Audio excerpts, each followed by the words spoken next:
personally, one of the greatest sports people I have known as an individual.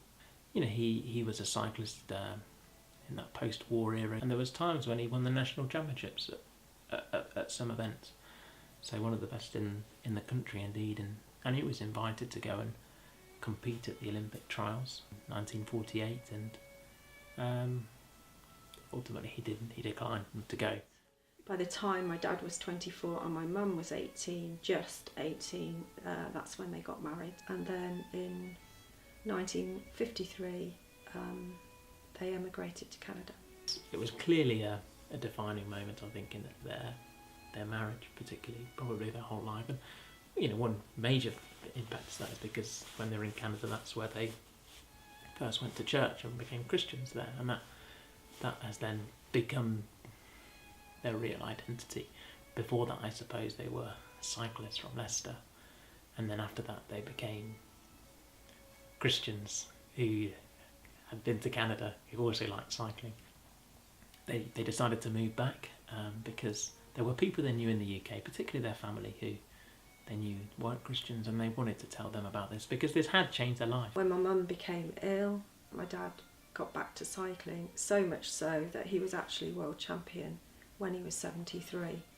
Then when we'd see him on sort of a Sunday, he'd have won something. We'd be like, oh right, yeah, you won something again, Grandpa, like nice. Without sort of realising the fact that he was age-related champion, was really, really good. We'd still cycle 250 miles a week at like 87 years old, which is insane.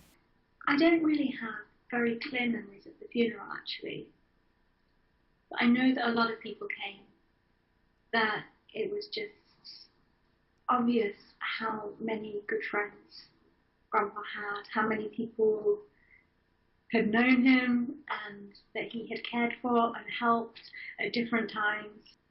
Often people, I think that was something about Grandpa, he wasn't just kind of friends with the people that were the same age as him. He got charisma. We used to see him down the club room, all the youngsters would be sitting there and he'd be talking to him and they'd be listening to every word he was saying. Really kind, really accepting of exactly who you were as a person. Really funny, really deaf. When it was Christmas time, we went to Jason Reese's, our aunt and uncle's house for Boxing Day. I remember one time we played this game, but like a describing game where you had these names on a card. And, it was always a bit tricky playing with Grandpa because he couldn't hear. So the one that you think is easiest, do first at this end. Which one? That's the first one you're doing. Yeah. So we'd all had a go and it was Grandpa's turn. When the word came up and he thought, I don't know how to describe this, and the word on the card was dentures. And then he evidently pulls out his dentures, his false teeth. So what Grandpa did was he put his thumb in himself like this and just pulled his false teeth out. Nobody could answer the word dentures because everyone was just so shocked that he just whipped them out in front of everybody. And everybody was in utter shock. Do the next one. Yeah.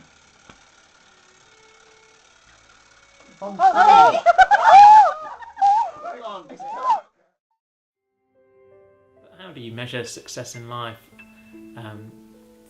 You know, I think a lot of people think success is having a happy life, one where you're content. And he was successful in terms of, you know, how a lot of people think of success. They enjoyed life.